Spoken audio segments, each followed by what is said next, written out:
እግዚአብሔር አምላክ ሆይ በዚህ ምድር ለምንሰራው ስራ ራሳችንን፣ ቤታችንን፣ ስራችንን እንድናስብ ደግሞ መልካምን ጊዜ ስጠን።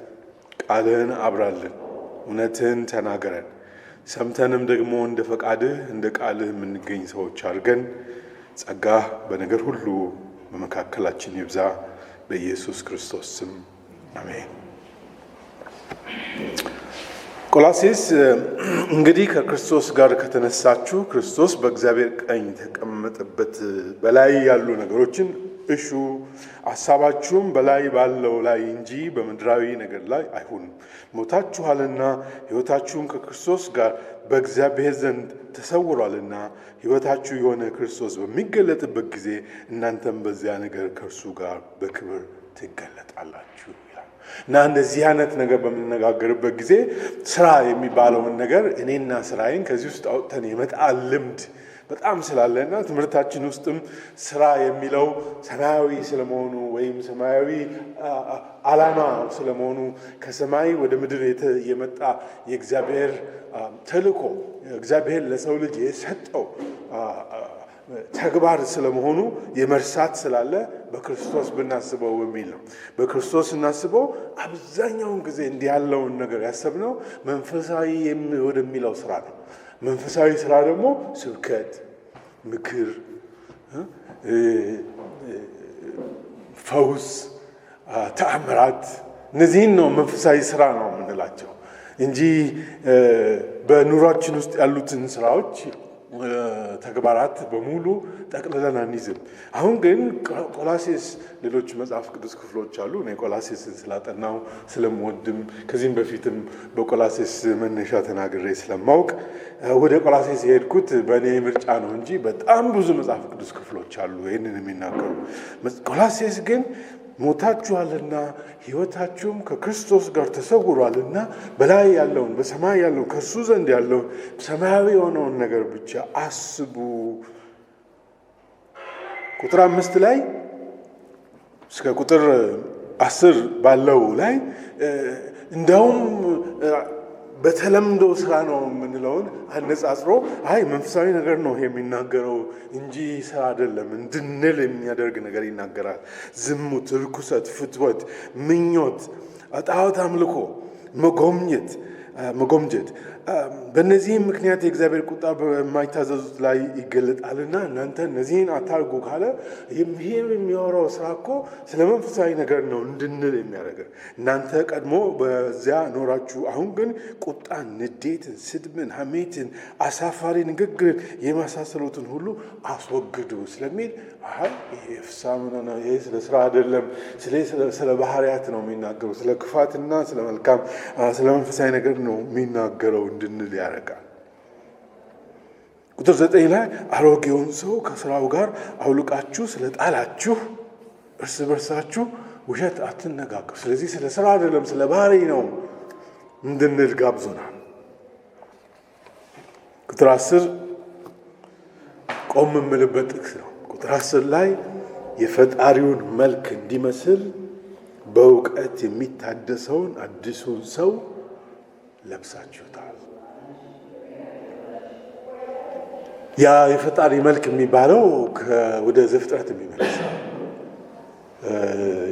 ወደ ክርስቶስ ኢየሱስ ማንነት የሚመልስ ነው። ስለተገለጠው ስለ ክርስቶስ ባህሪ ሰውነትን ስጋን ለብሶ የታየው ምን እንደሚመስል የሚያስረዳ ነው። እኛም ደግሞ በእውቀት አሁን በእግዚአብሔር እውቀት በእውነተኛው ሕይወት ስንቆም እየመሰልን የምንሄደው ክርስቶስ ኢየሱስን ከሆነ ወደ ተፈጠርንበት ዓላማ የምንመለስ መሆኑን ይናገራል። ቁጥር 11 ላይ በዚያ በአዲስ ሰውነት፣ በሚታደስ ሰውነት፣ በሚለወጥ ሰውነት ክርስቶስን በሚመስል ወይም በእግዚአብሔር ምሳሌ የተፈጠረ የተባለው ሰው በዚያ ግሪክ ወይም ይሁዲነት ወይም የተገረዘ ያልተገረዘ፣ አረማዊ ወይም አስኩቴስ፣ ባሪያም ጌታም ልዩም ነገር የለም። ነገር ግን ክርስቶስ ሁሉም ነው፣ በሁሉም ነው። ሰዎችን ሁሉ እኩል አደረገ። አይሁድም ቢሆኑ አሕዛብም ቢሆኑ ወገን ናቸውም ቢባል ወገን አይደሉምም ቢባል አይ ባሪያዎች ናቸው፣ አይ ጨዋዎች ናቸው። በእኛ አነጋገር የባሪያ ተቃራኒ ጨዋ ስለሆነ በኢትዮጵያ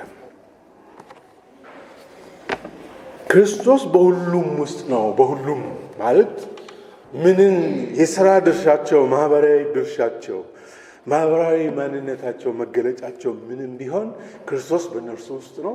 እሱ በሁሉ ውስጥ ነው። ሁሉም ደግሞ በእሱ የሚታወቁ ናቸው። ስለዚህ መንፈሳዊ ነው ያልናቸውን ተግባራት ባህሪያት ናቸው። መንፈሳዊ ባህሪ የክርስቶስ ባህሪ ነው። ግን ምን ላይ እንዲውሉ ነው ብለን ብንጠይቅ ባርነት፣ ጨዋነት፣ አይሁድነት፣ አሕዛብነት። ምክንያቱም ልዩነት የለው፣ ምንም ልዩነት የለው። ስለዚህ ነው ቁጥር 12 ላይ እንግዲህ የተቀደሳችሁና የተወደዳችሁ የእግዚአብሔር ምርጦች እንደመሆናችሁ ርኅራኄን፣ ቸርነትን፣ ትሕትናን፣ ጨዋነትን፣ ትዕግስትን ልበሱ። እርስ በርሳችሁም ተቻቻሉ። ከእናንተም አንዱ ሌላውን ቅር የተሰኘበት ነገር ቢኖር ይቅር ተባባሉ፣ ጌታ ይቅር እንዳላችሁ እናንተም ሌላውን ይቅር በሉ። እነዚህ ሁሉ ላይ ሁሉን በፍጹም አንድነት የሚያስተሳስረውን ፍቅርን ልበሱት ብሎ የባህሪ ስለመሆኑ ባህሪውን አጉልቶ እነዛም ባህሪያቱ ደግሞ እኔ አሁን ስራ ነው ልል የፈለግኩበትን ነገር እንድትከራከሩኝ የሚያደርግ ግብዣ ይሰጠ ማለት ነው። ስለዚህ መጨረሻው የዚህ የክርስቶስን የመምሰሉ ነገር እኮ ፍቅር ነው። ፍቅርን ልበሱ። በነገር ሁሉ ላይ ማሳያ የሚሆነው እኮ ፍቅር ነው። ፍቅር ደግሞ መስጠት፣ ቸርነት ማድረግ። ይህን ሁሉ ካልን በኋላ ነው እንግዲህ ጠበብ ልናደርገው ነው። ሐዋርያው ጳውሎስ ለቆሮንቶስ ሰዎች ሲመክር ጠበብ ሊያደርገው ነው። ሀሳቡን ወደ አንድ አቅጣጫ ሊሰበስበው ነው። እንደዚህ ይላል፣ እንደ አንድ አካል ሆናችሁ የተጠራችሁበትን እንግዲህ መጣ ማለት ነው። መጣ ወዴት መጣ? ጥሪ የሚባል ነገር መጣ። ምንድን ነው ጥሪያችን? ምንም ይሁን ትውልዳችን አይሁድ ነው፣ ትውልዳችን አሕዛብ ነው፣ ጨዋነት ነው፣ ባርነት ነው፣ ከየትኛውም ጉዳይ እንምጣ፣ ግን አሁን በክርስቶስ በአንድ አካል የተጠራችሁበት የክርስቶስ ሰላም ነው። የክርስቶስ ሰላም ደግሞ ከሆነ የክርስቶስ ሰላም በሁላችሁ ልብ ውስጥ ይንገስ። መጀመሪያ ከፍ ሊል የሚገባው ባህሪ ነው። ባህሪው ምን አይነት ነው? ሰላም ይሁን። ሰው ሁሉ የሚቀራረብበት ክፍፍል ፈጥሮ የትውልድ ቆጥሮ በማህበረሰብ መካከል ልዩነት አብዝቶ ሳይሆን በአንድ አካል ሰማያዊ ክርስቶስ ኢየሱስን የምትጠሩ ከሆናችሁ የሞታችሁ ከሆናችሁ ሕይወታችሁም ከክርስቶስ ጋር ከሆነ ሁላችሁ ወደ አንድ ነገር ከመጣችሁ እንግዳውስ እርቅ ይሁን፣ ሰላም ይሁን፣ ፍቅር ይሁን። አንድ ጥሪ ነው። እሱም ቁጥር 16 ላይ የክርስቶስ ቃል በሙላት ይኑርባችሁ። ወንድም ስሜ በጠዋት ነው ያዳመጥኩት 6ኛ ስለ ልሳን ያስተላለፈውን መልእክት።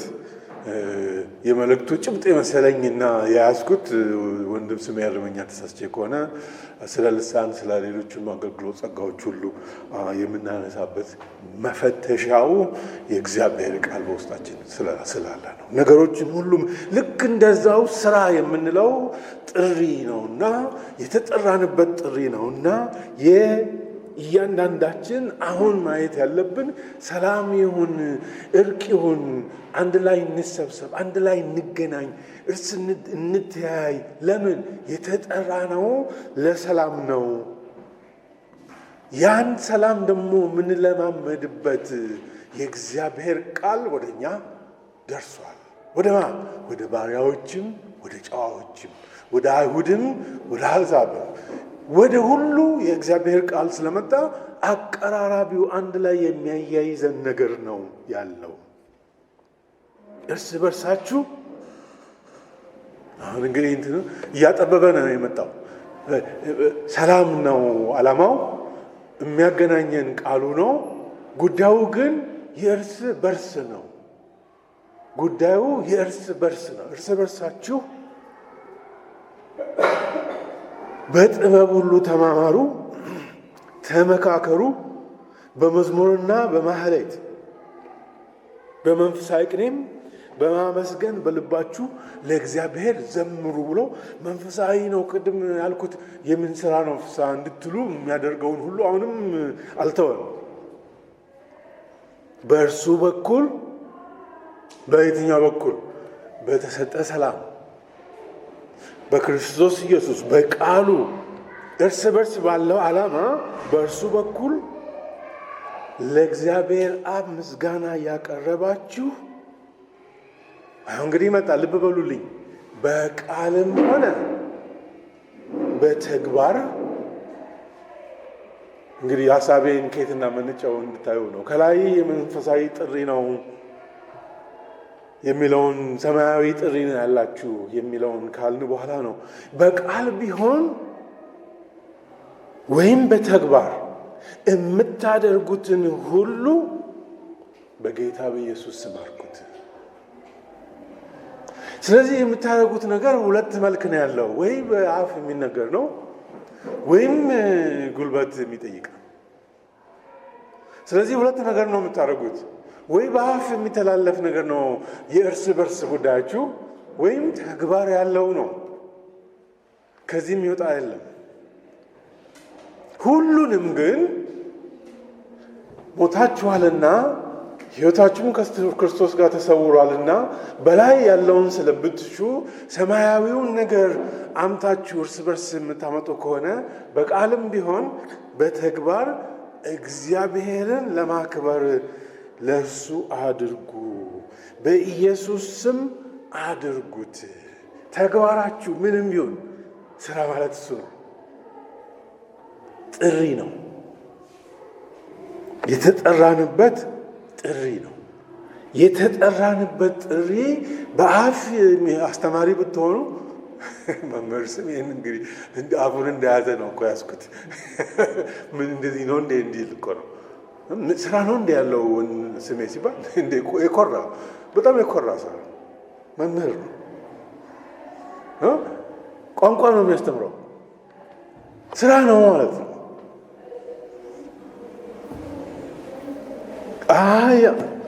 ዘፍጥረት 15 ነው። ዘፍጥረት ምዕራፍ 2 ቁጥር 15 ነው የምንፈልገው ካላችሁ ግን መምህር ስሜ ገበሬ ነው። ይገብራል ማለት ይተገብራል። ተግባር ግብርና ተግባር ስራ ማለት ተግባር ነው። ዘመናዊ የስራ ትርጉም ጉልበት ከውስጣችን ፈልቆ ሁላችን ማርክሲስት አልነበርንም የዛሬ ስንት ዓመት እና ማርክሲስት በነበርን ጊዜ ስራ ማለት ትርጉሙ ምንድን ነው አሉ። ከውስጣችን የሚወጣው ጉልበቱ ከውስጣችን ከወጣ በኋላ ለፍሬያማ ለሚጠቅም አገልግሎት እንዲውል ስልታዊ ሆኖ ብልሃት የተጨመረበት ሆኖ ግን ስራ ውጤት ማስገኘቱ ብቻ ሳይሆን የፈሰሰበት ጉልበት ተተምኖ ደግሞ የገንዘብ መጠን ላዩ ላይ ሂሳብ ሲወጣለት ያ ከውስጣችን የወጣው ጉልበት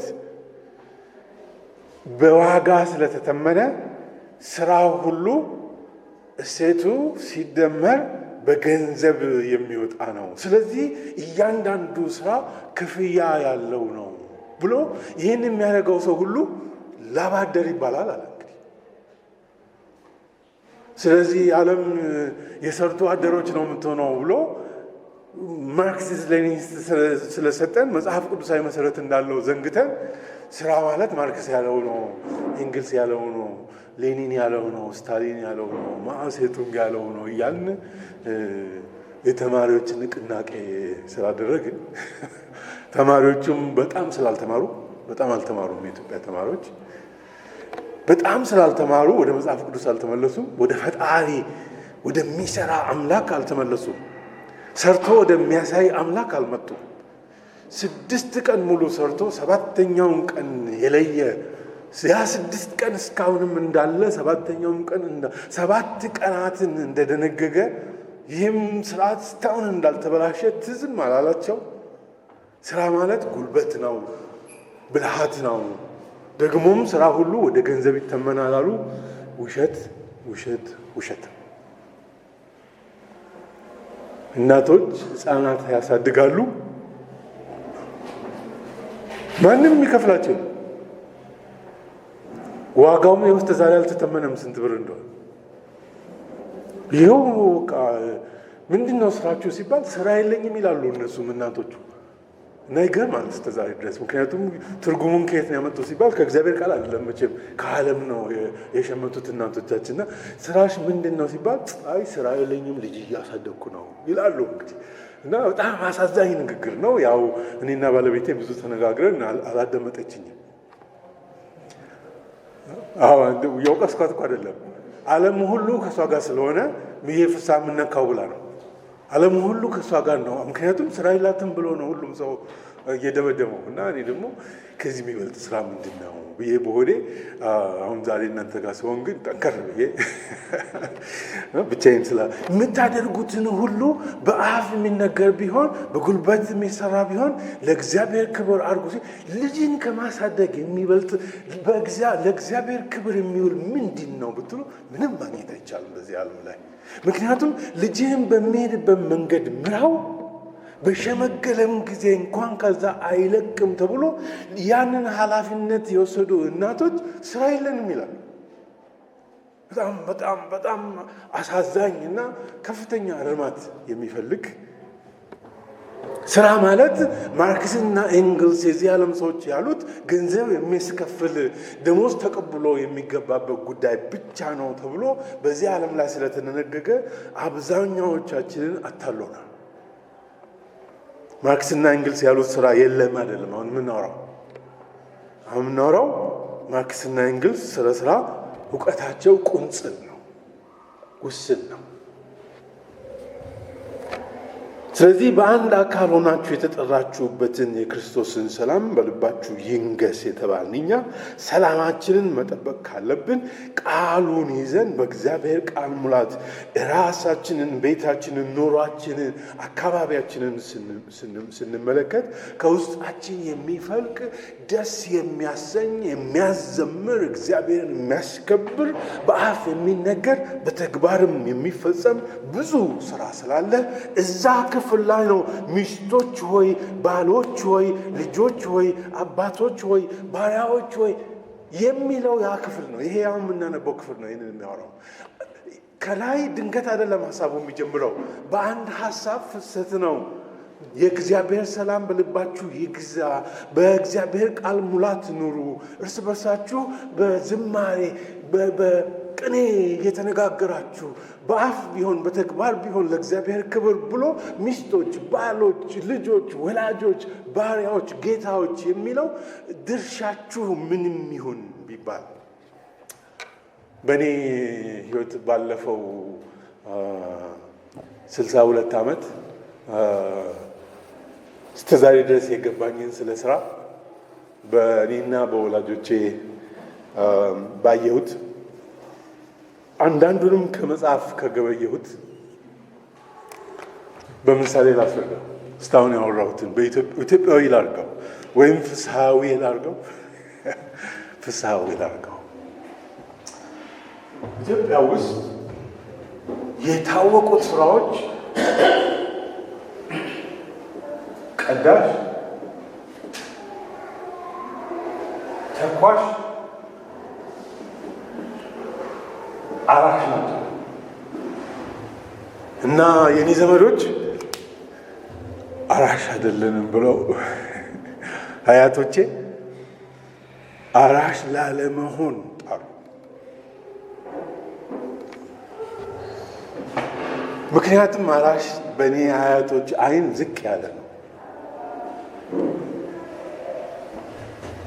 የአባቴ ዘመዶች ተኳሽ ናቸው። ምንም ቅር የማይላቸው የንጉሥ አሽከር ናቸው።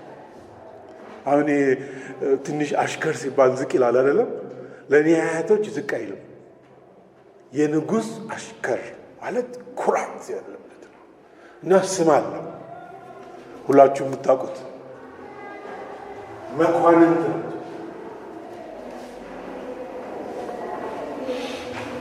የኔ አባት ዘመዶች አያቶቼ የሚኮንኑ ናቸው። በንጉሥ ትእዛዝ በሕዝቡ ላይ ሁሉ የሚፈርዱ አራሽ አይደሉ፣ ገበሬ አይደሉ፣ አዛዥ ናቸው፣ መኳንንት ናቸው። የንጉሥ ወገን ናቸው። የንጉሥ ወገን ናቸው፣ ግን ትውልድ የላቸው። ለዚህ ነው በንጉሥ ትእዛዝ የሚያዙ ስለሆኑ ስራቸው የተከበረ ነው። ከነሱ በታች ደግሞ ማን አለ? አራሽ ገበሬ አለ፣ ዝቅ ያለ ነው። ስለዚህ እነሱ ሹማምንት ናቸው፣ ወታደርነትም አላቸው፣ አልፎ አልፎ አርበኝነትም አያጡም። እንግዲህ እነሱ ናቸው ነፍጠኞች ነን ያሉት። እኔ ማውቃቸው የኔ ዘመዶች አያቶቼ ናቸው። ኩራቱ ልክ ለምን ከሁሉ የሚኮሩት እነሱ ጨዋ ስለሆኑ፣ ከነሱ በታች ደግሞ ገበሬ አለ።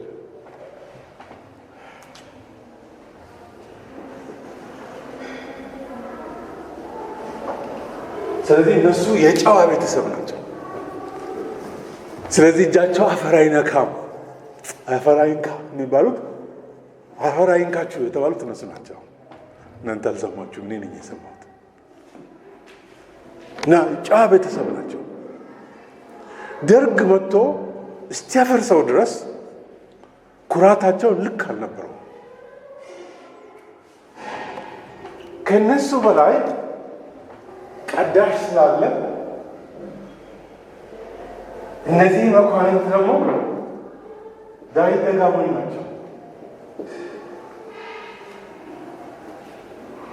ዳዊት ስለሚደግሙ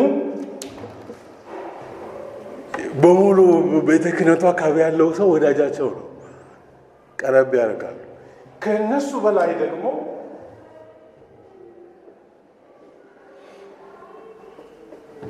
መሳፍንቱ አለው። የሶፊ ዘመዶች በእኔ ቤተሰብ ውስጥ ፍስሐዊ ነው ማድረገው እያቸዋለሁ። መሳፍንት ደግሞ ከመኳንንት የሚበልጡት በምንድን ነው ብትሉ፣ መሳፍንት የሆኑት ትውልድ ስላላቸው ነው። የንጉሥ ቤት ናቸው። የንጉሥ ቤት ናቸው። የንጉሥ ራሱ ንጉሱ አይደሉም፣ የንጉሥ ትውልድ ናቸው። ስለዚህ ከመሳፍንቱ በላይ እንግዲህ ማን ይመጣል ማለት ነው? ስዩመ እግዚአብሔር ይመጣል ማለት ነው። እግዚአብሔር የሰየመው ማን ነው? ንጉሠ ነገሥቱ።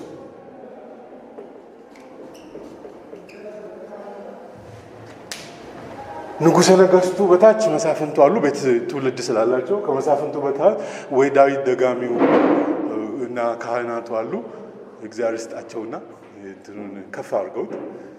ከዛ በታች ያሉት ደግሞ መኳንንቱ ጨዋው በሙሉ አለ።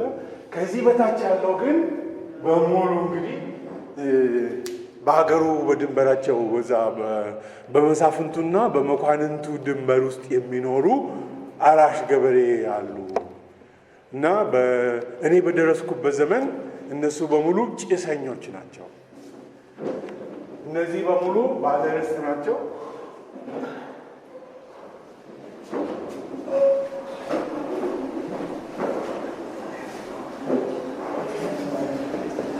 ጭሰኛ የሚለው ከጭስ ጋር በምን እንደሚገናኝ ባላውቅ እነዚህ በሙሉ ባለርስት ናቸው። ቤተ ክህነቱን ርስት ስላለው ያው ሲሶ የሚባለው ነገር ስላለ ማለት ነው። ስለዚህ የኔ ዘመዶች በራሳቸው ቀዳሽ አይደሉም። የኔ ዘመዶች የንጉሥ አሽከር ስለሆኑ ተኳሽ ናቸው። ነፍጥ የሚይዙት እነሱ ናቸው። ነፍጥ ምን እንደሆነ ብዙ ሰው ስለማያውቅ ነፍጥ እንዴት እንደሆነ እንዳትረሱ አድርጌ ላስረዳችሁ። ነፍጥ ማለት ነው፣ ይቅርታ ቡፍ ማድረግ ማለት ነው። ነፈጠ ማለት ቡፍ ማድረግ። ኬሚካል የሞላውን የቻይናን ኬሚካል በእንትን ውስጥ አደረጉና ሲያደርጉ ቡፍ ትላለች። ቻይና ነው ያመጣብን ይህን ጉድ። ነፍጠኞቹ ይህንን ቡፍ የሚለውን የሚይዙ ማንም ሰው የማይናገራቸው ቢናገራቸው በላዩ ላይ ቡፍ ያደርጋሉ ማለት ነው። ንጉሥ ደግሞ እና መሳፍንቱ ደግሞ እነሱ ወገን ስለሆኑ ማን ይጠይቃቸዋል? ለንጉሥ ቅርብ ናቸው፣ ለመሳፍንቱ ቅርብ ናቸው። ለዛውም ደግሞ ሹመት ደግሞ አላቸው። ሹመት ስላላቸው የመሳፍንት ቅርበት ብቻ ሳይሆን መኳንንት ናቸው፣ የሚኮንኑ ናቸው፣ ዳኞች ናቸው፣ አዛዦች ናቸው። ስለዚህ እነሱ ናቸው ባለ ነፍጥ ካነገቡ በኋላ ማንም አይናገራቸው። ማንም ባለ ሀገር ማናገር ይችላሉ እንደፈለጉ። ማንንም ባለ ሀገር ማንንም ገበሬ ማዘዝ ይችላሉ። ተነስ ከዚህ እዛ ቦታ ከዛሬ ጀምሮ እዚያ አትኖርም እዛ የምትኖረው ሊሉ ይችላሉ። ስለ ዘመዶቼ ስለ አያቶቼ ታሪክ ነው የምነግራችሁ። ስለዚህ እኛ ሀገር በእኔ በተወለድኩበት ዘመን ተወልጄ አድጌ ገበሬ ነው መሆነው የሚል ቤታችን ውስጥ አይኖርም ማለት ነው። ግልጽ ነኝ? አንድም ሳድግ አራሽ ገበሬ ነው መሆነው የሚል ሰው በቤታችን አይፈልቅም። ዝቅተኛ ነው፣ የበታች ነው፣ ተገዢ ነው። ገበረ ማለትም ግብር መክፈል ስለሆነ ገበረ ተግባር ሳይሆን ገበረ ግብር ስለሆነ ግብር ከፋይ ሳይሆን ሁሉ ሰው ግብር ሰብሳቢ ለመሆን ነው። ከዚህ ወደ ላይ ባለርስት መሆን ነው የሚፈልገው ሁሉም ሰው። ስለዚህ ጭሰኛ መሆን የሚፈልግ ሰው አንድም የለም። ስለ አባቴ ዘመዶች ነው እስካሁን የነገርኳቸው። የእናቴ ዘመዶች ደግሞ ሌሎች ናቸው። ቀዳሽ የለባቸውም፣ ተኳሽም የላቸውም። ዳር ሀገር ሰዎች ናቸው። መሐዲስቶቹ መጡ ከሱዳን። አጤ ዮሐንስ ዘመቱ፣ መሐዲስቶችን አስቆሙ። አካባቢው ላይ ያለውን ድንበሩን ሰው ሁሉ እንዴት ዝም ትላላችሁ አሉ። ለአንዳንዶቹም ነፍጥ አቀበሉ ማለት ነው። ለአንዳንዶቹም ሱዳን ሲመጣባችሁ ቡፍ እያደረጋችሁ ኢትዮጵያን ተከላከሉ ብሎ የዳር ሀገር ሰው ሁሉ ባለ ጠብ መንጃ ሆነ ማለት ነው። ግልጽ ነኝ? የዳሩ አገር ሰው ሁሉ ጠብ የሚነዳ ሆነ ነፍጥ ይዞ። ስለዚህ የኔ ዘመዶች ባለ ነፍጥ ሆኑ ማለት ነው። ጠብ ነጂዎች ሆኑ። ጠቡ ግን ከሱዳን ጋር ነው። ስለዚህ የእናንተ ዘመዶች በንጉሥ ትእዛዝ ተኳሽ ሆኑ። በሱዳን ላይ ነው በጊዜው። ከዛ ቀስ እያሉ ሼህ ኦጆሌ ጋር ተጣሉ። ሼህ ኦጆሌ እናንተ አታውቋቸውም፣ እኔ ነኝ የማውቃቸው። የቤኒሻንጉሉ በወቅቱ በዘመኑ ገዢ የሱዳን ወገን የሆኑ በትውልድም ሱዳናዊ ግን በዜግነት ኢትዮጵያዊ ወደ ኢትዮጵያ ወደ ንጉሱ ዮሐንስ ካለፉ በኋላ የሚኒሊክ ወዳጅ የሆኑ። ስለዚህ ሼህ ኦጆሌም ጠብ መንጃ አላቸው። የኔም ዘመዶች ጠብ መንጃ አላቸው። እርስ በርሳቸው እንግዲህ ቡፍ ሊያደርጉ ነው ማለት ነው። ማን ይበልጣል ሲሉ። ስለዚህ ወደ ንጉስ ወደ ሸዋ እየመጡ እኔ ይበልጥ ፉክክር ተጀመረ ማለት ነው።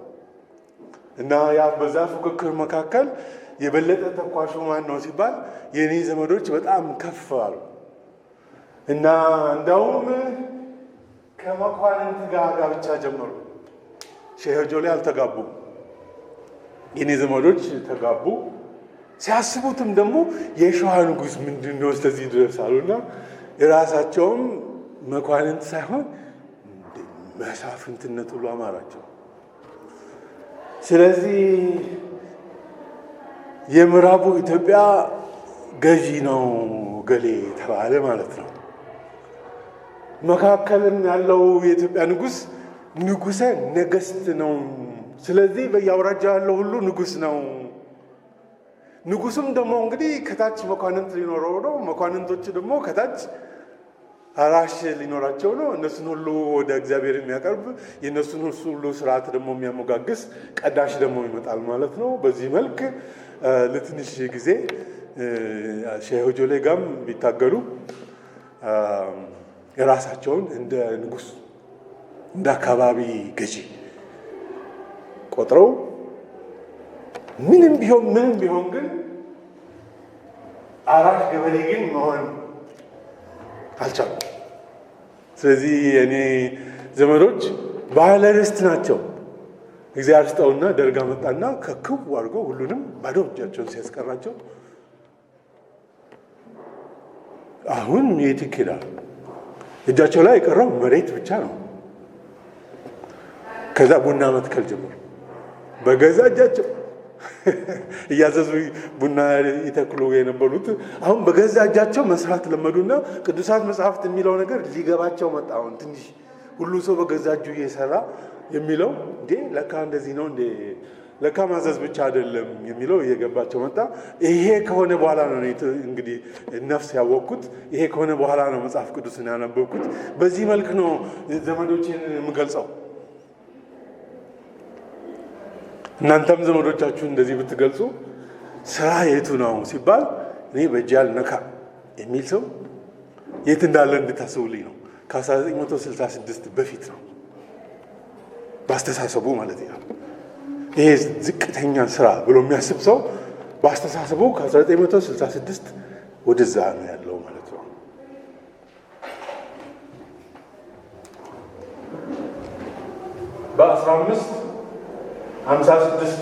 በ1556ን ብዬ ነው የመረጥኩት። ምክንያት ምንድን ነው እንዳትሉ በ1956 ዓመተ ምህረት ከዛም በፊት ባለው ዘመን ሁሉ አለ። ግን ይችኛዋን የመረጥኩበት ምክንያት መጽሐፍ ቅዱስ የሚያውቁ የአውሮፓ ሰዎች ስራን ቀይረው ስራ ማለት ቀዳሽነት አይደለም። የመካከለኛው ክፍለ ዘመን ካህናት ምን ነካቸው? የሚበልጠው ወደ እግዚአብሔር መጸለይ ነው ያላችሁት ምን ነው? ሌላውን ሁሉ ዝቅተኛ ያደረጋችሁት ስለምንድን ነው ሲሉ ማርቲን ሉተር የሚባል ሰው፣ ዝዊንግሊ የሚባል ሰው፣ ካልቪን የሚባል ሰው እና ሌሎች የምታውቁትን ብቻ ልጥራ ብዬ ነው። ስራ እኮ ጥሪ ነው። ከየት ነው ያመጡት? ቅድም ያነበብኩት ክፍል ነው። እያንዳንዱ በተጠራበት ነው። ስለዚህ ባሪያ ሆነ ብትጠራ፣ ጨዋ ሆነ ብትጠራ፣ የንጉሥ ልጅ ነኝም ብትል፣ ካህን ነኝም ብትል ልዩነት የለውም። ይሁዲ ነኝም ብትል፣ አሕዛብ ወገን ነኝም ብትል ልዩነት የለውም። ይሄ የተባለው መቼ ነው? 500 ዓመት ወደኋላ መሄድ ይጠይቃል ማለት ነው። በኢትዮጵያ ስንት ዓመት ሆነው? 50 ዓመት ነው። ግን አሁን በቅርብ ነው ስራ ምን እንደሆነ። እሱንም ገና አላጣራንም። እሱንም ገና አልተጣራም። አሁንም ማርክሲዝም ሌኒኒዝም ልባችን ስላለ ስራ ምንድን ነው የሚለው ግልጽ አይደለም። አሁን ስራ ጥሪ ነው የሚለው ልባችን ውስጥ አልገባም። ስራ ሲባል አሁንም ነገሬ ስራ አለው ዲዳም የኮራ ዲዳ አይነት ስራ ነው እኮ ያገኘው እና እንትኑ ስራ አገኘ አይደለም። ውስጡ ያለው እንደሆነ እኔ ልበልላችሁ እናንተ ስለምትሳፍራላችሁ እናንተ ስራ አገኘ ብቻ ሳይሆን በጣም ግሩም ነው ማለት እንትኑ የሚቆጥርበት ልክ ከፍ ያለ ነው ማለት ነው። እና ስራ አይደለም ቁም ነገሩ፣ ስራው ስንት ብር ያስገኛል፣ ምን ያህል እግዚአብሔርን ያስከብራል አይደለም። በህይወቱ በአፍ ቢናገር በተግባሩ እግዚአብሔርን ምን ያህል ያስከብራል አይደለም የምንለው። እኛ የምንለው ስንት ብር ይቆጥራል እንዴ? አንቆጥርም አላልንም እኮ አሁን እኔ ገንዘብ አንቆጥርም ብዬ አይደለም። ግን ስራ ትርጉሙ በጣም ግሩም ስራ እኮ ነው ያገኘው ሲባል በጣም እግዚአብሔርን ወደሚያከብርበት ደረጃ ደረሰ አይደለም እያልን ያለ ነው። እያልን ያለ ነው በጣም ብዙ ብር ያገኘ ነው።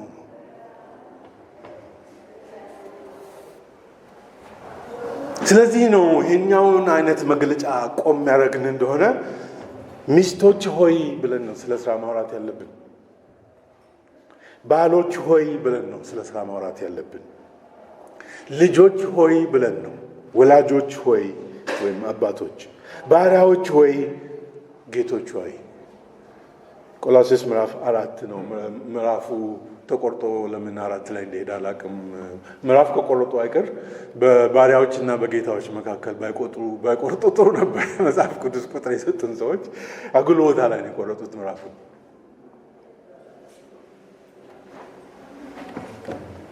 መዋቅሩ እንደዚህ አይደለም ማለት ነው። ይሄኛው መዋቅር እንደዚህ የሚባለው መዋቅር ነው። ይሄ ፒራሚድ የተባለው ነው። ይሄኛው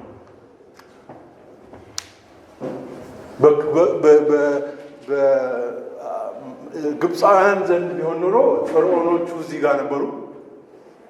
መናፍስቱና መናፍስት ጠሪዎቹ እዚህ ገደማ ናቸው። መኳንንቱ እና ሹማምንቱ ጄኔራሎቹ ከዛ ለእነሱ ቤት አገልጋዮች፣ ከዛ ደግሞ ሌላው ቁጥር ውስጥ የማይገባው ከታች ነው። በግሪክም ቢሆን ልዩነት የለውም። አማልክቱን ሰየመን ያሉት የአማልክት ትውልድ አለን ያሉት ከላይ ነው። ጀነራሎቹ ቀጥሎ ነው። ጥበበኞቹ ቀጥሎ ነው። ከዛ ምናምንቴው ከታች ነው። እና እሱ ላይ ነው ሐዋርያው ጳውሎስ ለቆላሴስ ሰዎች፣ ለግሪክ ባህል እውቀት ላላቸው ሰዎች የበላዩ አንድና ብቻውን ነው፣ ክርስቶስ ይባላል።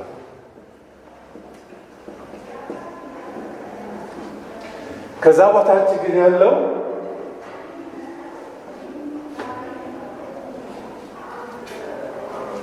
ስትፈልጉ ባል ሚስት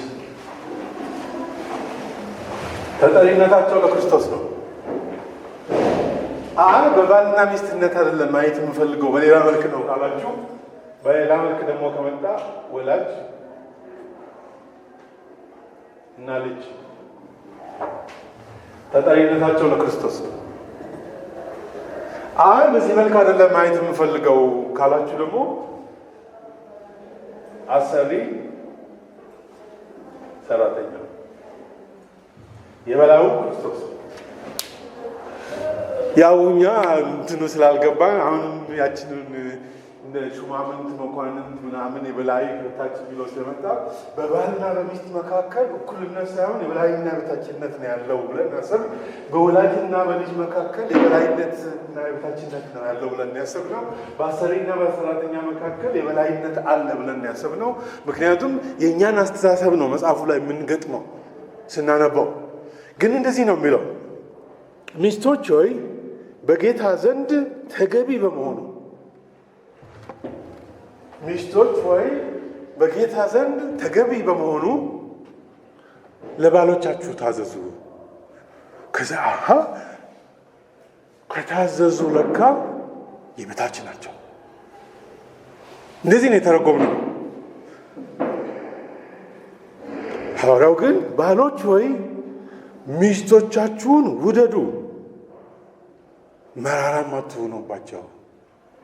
ምንድን ነው የሚያስመርር ነገር? የሚያስመርር ነገር መጫን ነው። መጫን ያስመርራል። አሁንም የሚጫን ከሆነ አሁንም ስለዚህ በላይ አትሁኑባቸው። በኤፌሶን ባነበው ኖሮ የበለጠ ግልጽ ነው። አጠር ያለ ስለመረጥኩ ነው። ውደዱ የሚለው የሆነ እዚህ ውስጥ ያለች ስሜት ነው ብለን ስለወሰድን፣ ውደዱ ማለት እግዚአብሔር እኛን እንደወደደን ሰርቶ አቅርቦ እምቢ ስንል ደግሞ ዋጋ ከፍሎ ወደደ የሚለው እዚህ ውስጥ ስለማናስገባ ሚስቶቻችሁን ውደዱ ሲባል እንትና ሶፊን እኔ እወዳታለሁ በቃ አዋጅ ተናግሬያለሁ፣ በቃ አዋጅ ነው፣ ተግባር አይደለም። አላቭ ዩም ካልኩ ደግሞ በቃ እሷም ራሷ እንዴት ስንት ጊዜ ነው በቀን አንድ ጊዜ ብቻ ነው ወይ በአመት አንድ ጊዜ ብቻ ነው ወይ አላቭ ዩ የሚለኝ ብላ በጣም ቅር ሌላት ይችላል ማለት ነው። ምክንያቱም ፍቅር የሚባለው ንግግር ስለሆነ እግዚአብሔር በንግግር ወዶም ቢሆን ኖሮ ያልቅልን ነበር። ምንም መቆም አንችልም። ህይወት የሚባለውም ግልጽ አይሆንልንም ነበር። ስለዚህ ባሎች ውደዱ ሲባል አገልግሉ፣ የሚያስፈልገውን ነገር አርጉላቸው፣ ዋጋ ከፍላችሁ አርጉላቸው ማለት ነው። ያው እኛ ወደኛው የመጣውን ስለጫንበት እዚህ ውስጥ ሳይገባ ቀርቶ በጣም ተቸገረ። ግን ይሄ ስራ ነው፣ ጥሪ ነው። ሚስትነት ጥሪ ነው፣ ባልነት ጥሪ ነው። የንግግርም የተግባርም መገለጫው ባል መሆን የሚባል ነገር አለ፣ ሚስት መሆን የሚባል ነገር አለ።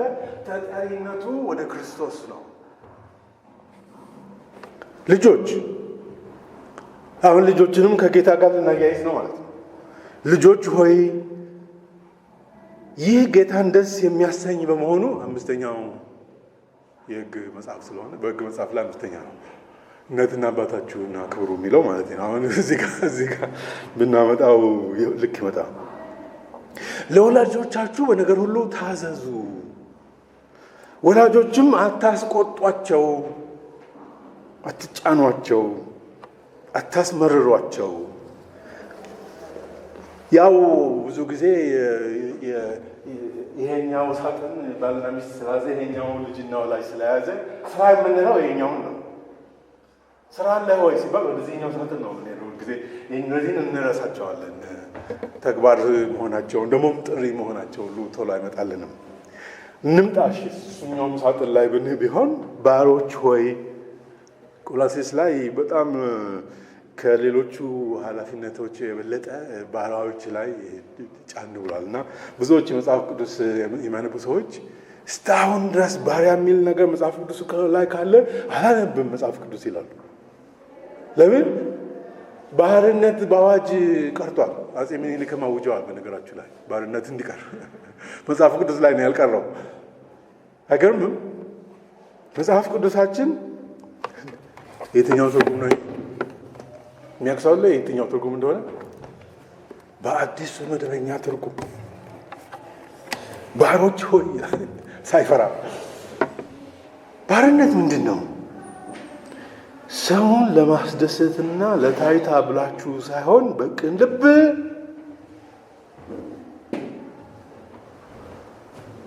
ሻሩ፣ ጌቶቻችሁ ማን እንደሆነ ሻሩ ባሪያዎች ሆይ ነው እኮ የሚለው። እኔ ነኝ የቀየረ ያልኩት። እኛ ባሪያ ማለት ጌቶቹ ሰዎች ናቸው ብለን ነው። ሐዋርያው ጳውሎስ ደግሞ ባሪያ ብሎ ሲል ጌቶቹ ክርስቶስ ኢየሱስ ነው ጌታችሁ። ስለዚህ የሰው ባሪያ ሳትሆኑ የጌታ ባሪያ ሁኑ ብሎ ነው እያስረዳ ያለው። ጌታን በመፍራት ለምድራዊ ጌቶቻችሁ በሁሉ ታዘዙ። የምታደርጉትን ሁሉ ለሰው ሳይሆን ለጌታ እንደምታደርጉ ቆጥራችሁ በሙሉ ልባችሁ አድርጉት። ሰው አዛዥ መሆኑን ሻሩ። የሰው አዛዥ አይኑራችሁ፣ የሚያዛችሁ የሰማይ ጌታ ይሁን ብሎ ባሪያ መሆናቸውን ሳይሽር በምድር ላይ የሚያዙትን እነሱን እያያችሁ አይደለም ስራ የምትሰሩት፣ የሰማይ አዛዥ እሱን እያያችሁ ብሎ ቀይሮ አሁንም ባሪያዎች ብሎ ጠራቸው። እነዛም ጌትነትን የሚወዱ ያው ማን ይጠላል ብሎ ጌትነትን ማን ይጠላል? ማን ይጠላል? የኔን ዘመዶች ብትጠይቋቸው እርግጡን ይነግሯቸዋል። ጌትነቱ ይገባናል ነው ብሎ የሚያስቡት። ሁሉም ገበሬዎች፣ ሁሉንም አራሽ፣ ሁሉንም ገበሬ ብሎ እግዚአብሔር ጠርቶ የሚደረገውን ነገር ሁሉ ተግባር ብሎ ገበረ። ገበሬ ስራ ማለት ግብርና ነው። ግብርናው ጋር ሳልመጣ አንድ ነገር ብቻ ልጨምርና አቆማለሁ። ጌቶች ሆይ ማለት እኛ ሁላችን እንግዲህ አሁን ጌትነት የሚጠላ የለም በሚል ነው። እዚህ አንድም ሁሉም ጌታ ለመሆን ነው። ጌቶች ሆይ እናንተም በሰማይ ጌታ እንዳላችሁ ስለምታውቁ፣ ብዙዎቹ ስለማያውቁ ነው እንጂ የኔ ዘመዶች አያውቁም ነበር። ኋላ ነው ደርግ ሲያንቀጠቀጣቸው ነው የበለጠ የገባቸው። ከኢትዮጵያ ንጉሠ ነገሥት ጋር ዙፋኑ ሲነቃነቅ አሁን የበላይ ማን ነው ሲባል በቃ መድኃኒዓለም ነው አሉ። የለማ ሌላ። ጌቶች ሆይ እናንተም በሰማይ ጌታ እንዳላችሁ ስለምታውቁ ምን ሆኑ ማለት በአዲሱ መደበኛ ትርጉም አገልጋዮች ሁኑ። ማን? ጌቶቹን። በፍትህና መጽሐፉ ላይ ያለ አይመስለኝም። የተርጓሚዎቹ ቋንቋ ነው። ፍትህ የሚል እዚህ ቃል የለም። ቢሆንም እነሱ ተርጓሚዎቹ ፍትህ ብለው ነው የተረጉ። በፍትህና በቅንነት አስተዳድሯቸው። ፍትህ መጽሐፍ ቅዱሳዊ ቋንቋ አይደለም እያልኩ እናገራለሁ። አንድ ቀን ማስረዳት አይቀርም። መጽሐፍ ቅዱስ ፍትህ እኩል ማድረግ ነው። የእግዚአብሔር ባህሪ አይደለም፣ ምህረት ነው እግዚአብሔር። ቅን ፍርድ ፍትህ ማለት አይደለም። ቅን ፍርድ ልክ ፍርድ መተውም ሊሆን ይችላል። ቅን ፍርድ ፈጽሞ መቅጣትም ሊሆን ይችላል። እኩል አይደለም። ግድ የለም። አሁን እሱ ውስጥ አንሄድም። ጌቶች ምን ሆኑ አለ? እንደ ሎሌ፣ እንደ አገልጋይ። ስለዚህ ስርዓት ተሽሯል ወገኖቼ። ስራ ማለት ሁላችን በተጠራንበት ለሰማይ አምላክ በክርስቶስ ኢየሱስ ደስ የሚያሰኘውን እርሱን የሚያስከብረውን ነገር በአንደበት ቢሆን በጉልበት ቢሆን እሱን ደስ የሚያሰኘውን ማድረግ ነው። እኔ ቆላስይስን ተከትዬ ነው፣ ግን የዛሬ ዓላማዬ አንድና አንድ ብቻ ነው። ስራ ምንድን ነው ሲባል አቶ ብሩን እየጠራን ከምንቸገር ስራ ምንድን ነው ሲባል ቤት ስለምውል ብለን እንዳንቸገር ቤት ውስጥም ስራ ስላለ ስራ ምንድን ነው ሲባል የት ርቀት ይሄዳል ሰው ሳይሆን ስራ ምንድን ነው ሲባል ተግባር በምን ነው የምትታወቀው? በምን ልወቅህ? በምንድን ነው የምንታወቀው ሲባል አንድ መታወቂያ በንግግራችን ቢሆን በተግባራችን ጌታን ኢየሱስ ክርስቶስን ለማስከበር ጌታን የምናከብርበትን ዋናውን ማዕከል ልጅ በማሳደግ ቢሆን በባልነት ቢሆን በሚስትነት ቢሆን በአሰሪነት ቢሆን በአሰራተኛነት ቢሆን ወላጅነት ማናቸውም ይሁን የኔ ዘመዶች የተቸገሩበትን ቀዳሽ ተኳሽ አራሽ የሚለውን ትንሽ ተወት ማድረግ ያስፈልገዋል ማለት ነው። በኢትዮጵያ ውስጥ ያለውን ምንድን ነበረ ድሮ ኦሮምኛውና አማርኛው እንዳይቀላቀልብኝ ነው። ቀጥቃጭ ቱምቱ ኦሮምኛ ይችላል ሰውዬ መጋቢያችን ኦሮምኛ ይችላል። ቱምቱ ነው አማርኛው አልመጣ ብሎኝ። ምክንያቱም እኔ የተወለድኩበት እና ያደግኩበት አካባቢ የሚያደርግ ሰው ጉልበት ስራ ስለሚሰራ ጨዋ አይደለም። ኮርቶ የሚያዝ አይደለም። ቀጥቃጭ ነው። ደግሞ በጣም የተጠላ ስራ ደግሞ አለ። ሌላ ለጋብቻ ሁሉም አይጠየቅም። ፋቂ ይባላል። የዛ የፋቂው ነው ከተባለ ለጋብቻ ሁሉ አሁን ሌዘር ጃኬት በጣም ውድ መሆኑ ድሮ አይታወቅም ስለነበር ሃንድ ሜድስ ደግሞ ሲሆን ጭራሽ ብሩ ራሱ እየጨመረ ነው የሚሄደው አይደል? እንደው እግዚአብሔር ስራ እኮ የሚገርም ነው። እንኳን መጣ ማለት እኮ ነው ያ አብዮት። እንኳን መጣ ብዙ ያበላሸው ነገር አለ። ግን ፍንጭ ሰንጠን ግን ሰው በገዛ እጁ የሚሰራው ለካ የሰማይ አምላክ በገዛ እጁ ሰውን ስላበጀ ነው። ደግሞም አምሳሉን መለኮታዊ አምሳሉን በሰው ውስጥ ስላደረገ ስራ መስራት ለካ ክብር ነው። ስራ መስራት ለካ እውቀትን፣ ማሰብን፣ ማበጀትን፣ ማቅናትን፣ ማስተካከልን የሰማይ አምላክ እንደሚሰራ ሰው መስራት መቻሉ ለካ ትልቅ ሹመት ነው፣ ትልቅ ክብር ነው። ለካ ጥሪ ነው። የማን ወገን እንደሆን የሚያበጅ የሚሰራ የሚሞላ የሚያስተካክል የሚያቀና ውብ የሚያደርግ። አሁን አንዳንዱ ሰው ስራ ውበት የውበት ኢንዱስትሪ የሚባለው ውብ ማድረግ የእግዚአብሔር ስራ ነው። እንግዲህ አንድ ጥቅስ አነብና ቆማለሁ። ሰዓት አላስተረፍኩላችሁም።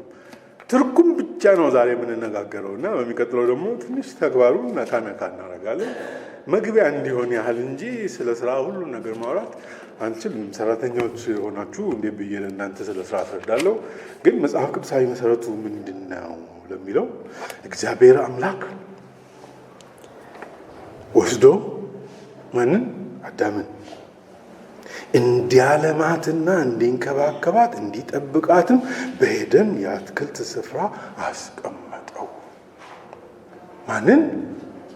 ሰውን። እንግዲህ እንዲያደርግ እንዲያለማት፣ እንዲንከባከባት፣ እንዲጠብቃት። ምንድን ነው ይሁን ሁሉ ሲባል ያችን የአበባዋን ስፍራ ያችን ጋርደኗ ጀነቷን ጀነት ገነት ጋርደን ያው ነው እንትኑ ምንጩ አንድ ነው ያው ነው። እና ሁሉም ሰው ደግሞ መናፈሻ ካልሄደ ልቡ አያርፍም። የሚገርም እኮ ነው። ሰማያዊ ነገር ስለሆነ እኮ ነው። እምቢ አለን። የሆነ ከውስጣችን ያወጣ የሆነ አትክልት መኖር አለበት ማለት ነው። ሰው ልጅ ደስ እንዲለው በቃ ምንም አልወጣም ማለት የኤደን ገነት ከውስጣችን ሊወጣ አይችልም። የአትክልቱ ስፍራ ደህና ቤት ነው የሰራው ገሌ ሲባል ምን ጋርደን የለውም ነው የሚባለው አይደለም። ጋርደን ከሌለው ቤት እስከዚህም አይደለም። ለምንድን ነው ሲባል እንዲንቀሳቀስ ነው። ምንድን ነው የሚንቀሳቀሰው? እንዲያለማት፣ እንዲንከባከባት፣ እንዲጠብቃት። ከዚህ በላይ ምን መናገር ይቻላል? የሰው ልጅ የተጠራው እንዲያለማ፣ እንዲንከባከብ፣ እንዲጠብቅ። አይ እኔ አላለማም፣ እኔ አልንከባከብም፣ እኔ አልጠብቅም ካለ ሰው አይደለሁም እንደማለት ነው። በቃ ምንም ሌላ ነገር የለውም። ለእግዚአብሔር ክብር ማልማት፣ ለእግዚአብሔር ክብር ጠባቂ መሆን፣ ለእግዚአብሔር ክብር ተንከባካቢ መሆን በክርስቶስ ኢየሱስ እንደገና የተጋበዝንበት ጥሪ ነው። ስራ ማለት እንደዚህ ነው። መግቢያው ይሄንን ይመስላል። ፉከራ መቀራ ነው።